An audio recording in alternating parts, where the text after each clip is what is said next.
నేనిప్పుడు చాలా హ్యాపీగా ఉన్నానండి.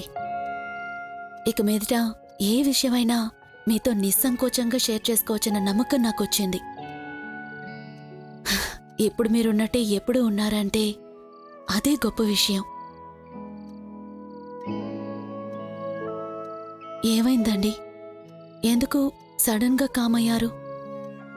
లేదు, ఏం లేదబ్బే. ఏమండి, ఏది మనసులో ఉంచుకోకండి. ఏదైనా నాకు చెప్పాలనుకుంటే చెప్పండి. మన మధ్య ఇక ఏ దాపరికాలు ఉండకూడదండి. Are you sure? చెప్పండి. నేను ఒకటి అడుగుతాను, బట్ తప్పుగా అనుకోకూడదు. ఏమైనా మీరు అడగచ్చు. మీ నుండి నాకు కావాల్సింది అదే. అదే, ఆ రోజు డెఫినెట్గా మీ మధ్య ఏమీ జరగలేదా? లేదు, నేను నార్మల్గానే అడిగాను అభి. జస్ట్ ఆ రోజు ఏం జరిగిందో పూర్తిగా తెలుసుకోలేదు. అండ్ నువ్వు అభి, ఇందులో సీరియస్ అవ్వడానికి ఏమీ లేదు. Just please stay calm. ఏమైనా పర్వాలేదు, జస్ట్ చెప్పు. యునో, అది తెలియక బాగా డిస్టర్బ్డ్గా ఉంది Abhi. I just can't keep stay in the dark, okay? And తప్పు జరిగిన సమస్య కాదు, but just I wanted to know. Please open up Abhi. అక్కడ ఏదైనా తప్పుగా... అభి, అభి, చెప్పేది విను. తప్పు చేసావురా, అడగకుండా ఉండాల్సిందే.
అను వెళ్ళిన తీరులోనే తెలుస్తోంది నువ్వు అంతా తనకి చెప్పుంటావని.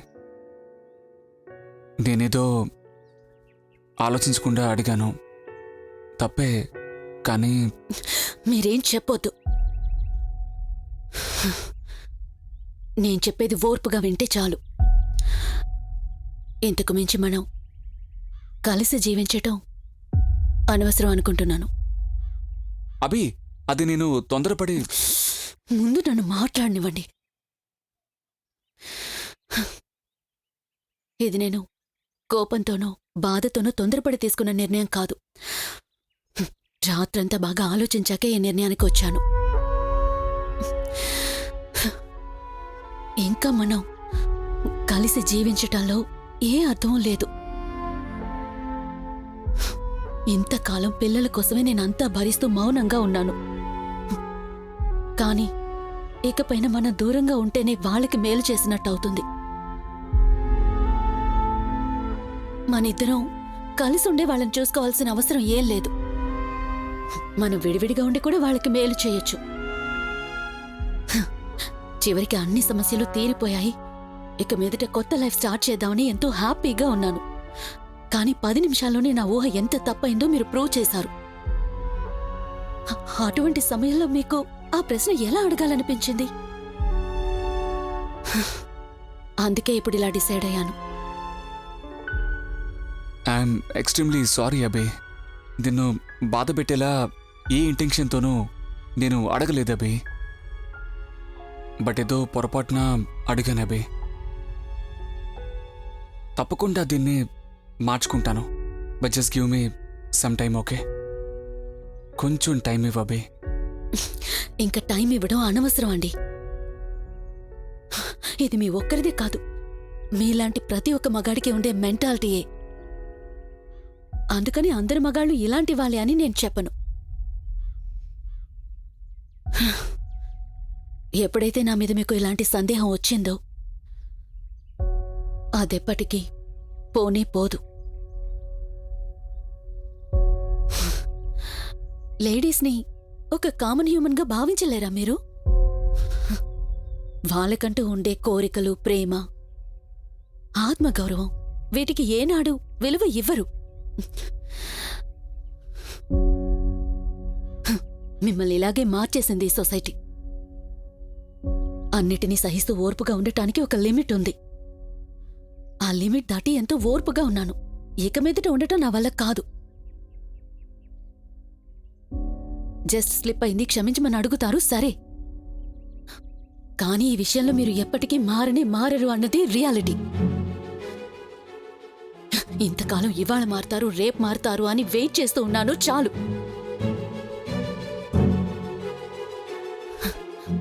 ఇకెప్పుడైనా నేను నార్మల్గా లేట్గా వచ్చినా మీ మనసు అనుమానించకుండా ఉండదు.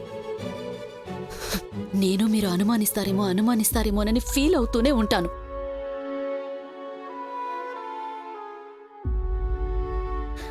ఇలా మనిద్దరం సందేహంతో కలిసి జీవించడం కంటే విడివిడిగా హ్యాపీగా ఉండటమే బెటర్. అదే మనకు మంచిది, మన పిల్లలకు మంచిది. నేను చెప్పింది అర్థమైందిగా మీకు?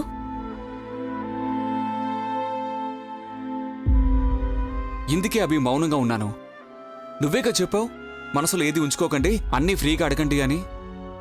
అప్పుడు కూడా నేను తప్పు జరిగినా పర్వాలేదనిగా చెప్పాను. మరి సమస్య ఏంటి? ఇదే సమస్య. మీ మనసులో ఇలాంటి ఆలోచన ఉంటుందని నేను ఊహించలేదు.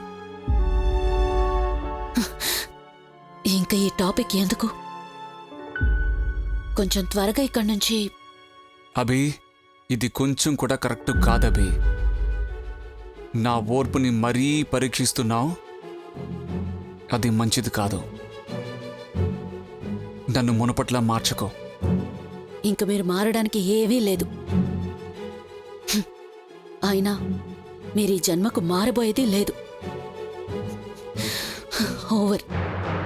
చాలా మాట్లాడేశాం. ఇంకా మనం మాట్లాడడానికి ఏమీ లేదు. మీరు మీ దారి వెతుక్కోండి, నేను నా దారి వెతుక్కుంటాను. నువ్వు నన్ను ఎంతో అవమానిస్తున్నావు అభి. మరీ ఓవర్గా మాట్లాడావు. అవును, వెళ్ళు వెళ్ళు అంటున్నావు. ఇది నా ఇల్లు, నేను ఇక్కడే ఉంటాను. నువ్వెవరివి నన్ను వెళ్ళమంటానికి? నేనుంటే నీకు ఇబ్బందిగా ఉందా? తెలిసిందిగా, ఇదే మీరు. మీరు ఈ మెంటాలిటీని బ్రేక్ చేసి బయటికి రాలేరు. అనవసరంగా మీరు టెన్షన్ అవ్వకుండా దయచేసి ఇక్కడి నుంచి వెళ్ళిపోండి. అన్నట్టు ఏం చెప్పారు? ఇది మీ ఇల్లనా? అది ఒకప్పుడు, కానీ ఇప్పుడు కాదు. మీరిచ్చిన అడ్వాన్స్ అమౌంట్ కూడా నేను మీ అకౌంట్కే ట్రాన్స్ఫర్ చేశాను. అంతేకాదు, ఆ పని చేశాను, ఈ పని చేశానని ఇప్పుడు నా చేతే చెప్పించకండి. తర్వాత మీకు నాకు డిఫరెన్సే లేకుండా పోతుంది. అవన్నీ చెప్పి మీ మనసును నొప్పించదలుచుకోలేదు. ఏంటలా చూస్తున్నారు? నా మనసులో మనం ఎప్పుడో విడిపోయాం. ఇక మనం విడిపోవలసింది ఈ ఊరు కోసం. దీనికి లీగల్గా ఏం ప్రొసీజర్స్ ఉన్నాయో అవి చేస్తాను.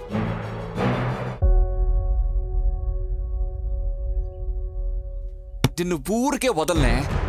జాబ్కెళ్ళి సంపాదిస్తున్న పొగడుతూనే ఇలా మాట్లాడుతున్నావు. నువ్వన్నీ ఈజీగా విసిరి పారేస్తున్నావుగా. ఇప్పుడు నీకు బుద్ధి చెప్తాను.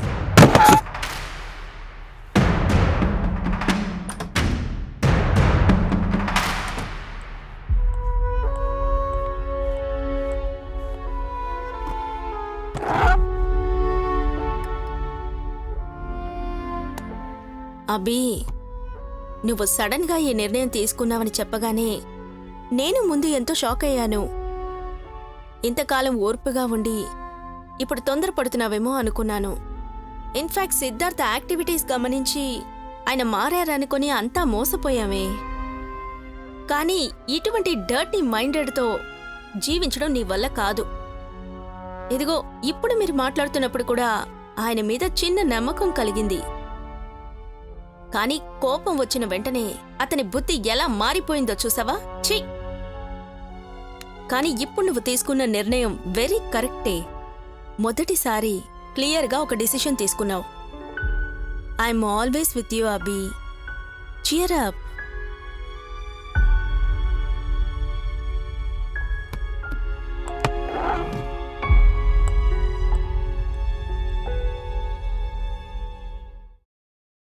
ఆదిరా,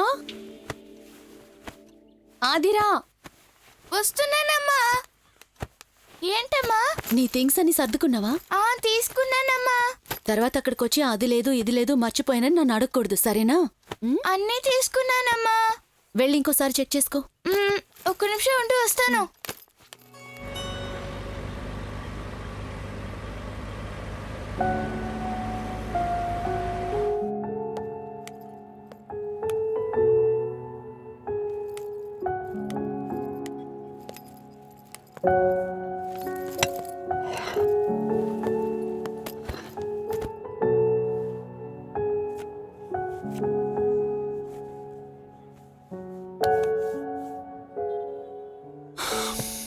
మెనీ థ్యాంక్స్ అభి. కార్లో వచ్చినప్పుడు ఒక్కడనే మాట్లాడాను. టిఫిన్ చేద్దామా అని అడిగిన వెంటనే ఓకే అన్నావు. ఇప్పుడు హ్యాపీగా ఉంది నాకు.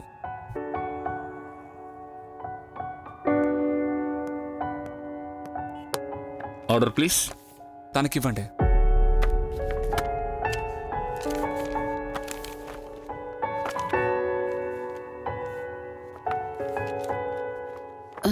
ఒక ప్లేట్ ఇడ్లీ. ఒక ప్లేట్ ఇడ్లీ. మీకు? నువ్వే ఆర్డర్ ఇవ్వు. 2 ప్లేట్లు ఇడ్లీ తీసుకురండి. ఓకే.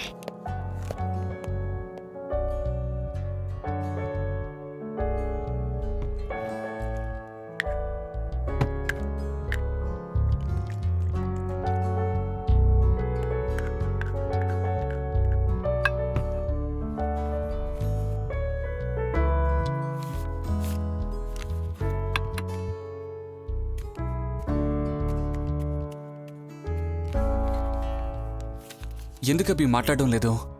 అట్లీస్ట్ ఒక ఫ్రెండ్గా అనుకొని మాట్లాడొచ్చు కదా.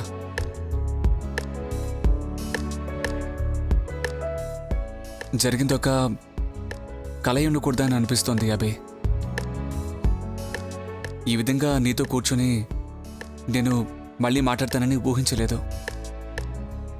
కానీ ఎప్పుడు కోరుకునేవాడిని అభి. I mean it, Abhi. Hey, Siddharth. How are you? Hi. Oh, why? Okay. Nice. Wife, huh? Reunion అయ్యారా? Super. Very nice, very nice. అంతే బ్రో, మ్యారేజ్ లైఫ్ ప్రాబ్లం అనేది వచ్చిందనుకో పారిపోవాలనిపిస్తుంది. కానీ 10 రోజుల్లో ఎప్పుడు వైఫ్ను కలుస్తామా అనిపిస్తుంది. Anyways, very happy to see you guys. తప్పకుండా ఓ రోజు ఇంటికి రండి. మర్చిపోకుండా రండి. ఓకే, బాయ్ అండి. బాయ్ రా, వస్తానండి. సారీ అభి, వాడేదో తెలియక మాట్లాడాడు. నువ్వు తప్పుగా అనుకోకు. పర్వాలేదు.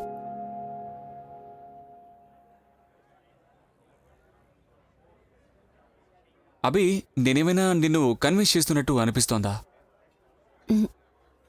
అటువంటిదేం లేదు.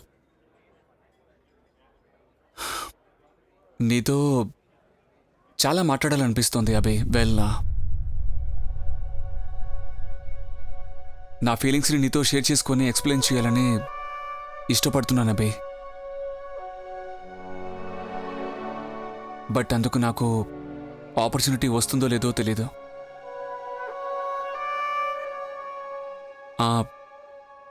అర్థమైంది అభి. నిన్ను డిస్టర్బ్ చేస్తున్నట్టున్నాను. అట్లీస్ట్ నీతో మాట్లాడే ఛాన్స్ అయినా దొరికింది. దాన్ని నేను స్పాయిల్ చేసుకోను. నువ్వు ఫ్రీగా ఉండవు.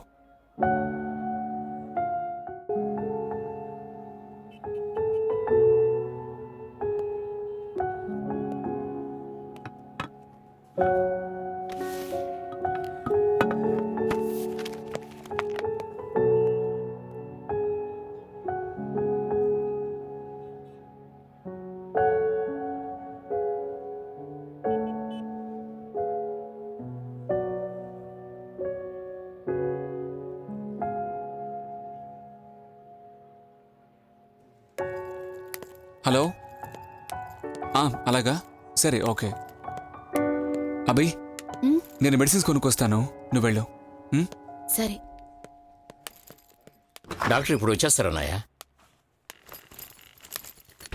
ఏయ్, ఎక్కడికి వచ్చావు? నిన్నెవరు రమ్మన్నారు? ఇంటి పరువు మొత్తం తీసావుగా, ఇంకా ఏముందని వచ్చావు? ఒరే పెద్దోడా, కాదనయ్య అతను. అరవకో, ఇది హాస్పిటల్. ఏయ్, ఏయ్, ఎక్కడికి వెళ్తున్నావు? పెదనాన్న, నేను ఆ ఉద్దేశం నీకు ఉండుంటే నేను ఊళ్ళో లేనప్పుడు అటువంటి నిర్ణయానికి నువ్వు వచ్చి ఉండేదానివి కాదుగా. అభి, ఇప్పుడే మీ అమ్మ కొద్ది కొద్దిగా కోలుకుంటోంది. నువ్వు వెళ్ళి తనని చంపేయకో, వచ్చినట్టే వెళ్ళు. నేనిప్పుడు ఆ గిల్టీతోనే వచ్చాను.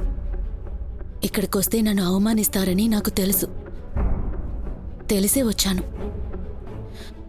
నన్నొక్కసారి మాత్రం అమ్మని చూడనివ్వండి పెద్దనాన్న. నేను కనిపిస్తే అమ్మ కోలుకుంటుంది. దయచేసి నన్ను వెళ్ళనివ్వండి ప్లీజ్. ఏయ్, నువ్వు కనిపిస్తే కోలుకుంటుందా? చచ్చినా నీ మొహం చూడకూడదని అక్కడ పడి ఉంది. విశ్వాసఘాతుకురాలు. రే, ఎవర్రా దీనికి విషయం చెప్పింది? ఇంకెవరు? ఇంట్లో ఓ విప్లవ కుమారుడు ఉన్నాడుగా, వాడు చెప్పుంటాడు. అనుకున్నాను వాడే అయి ఉంటాడని. అమ్మా తల్లి, మాకు వయసు అయిపోయింది. మా ఒంట్లో నీతో పోరాడడానికి అంత బలం లేదు. దయచేసి ఇక్కడి నుంచి వెళ్ళిపోమ్మా, వెళ్ళు. దయచేసి అమ్మని చూడనివ్వండి. అమ్మను ఒక్కసారి చూసి వెళ్ళిపోతాను. నువ్వు చూడ్డానికి ఒప్పుకో.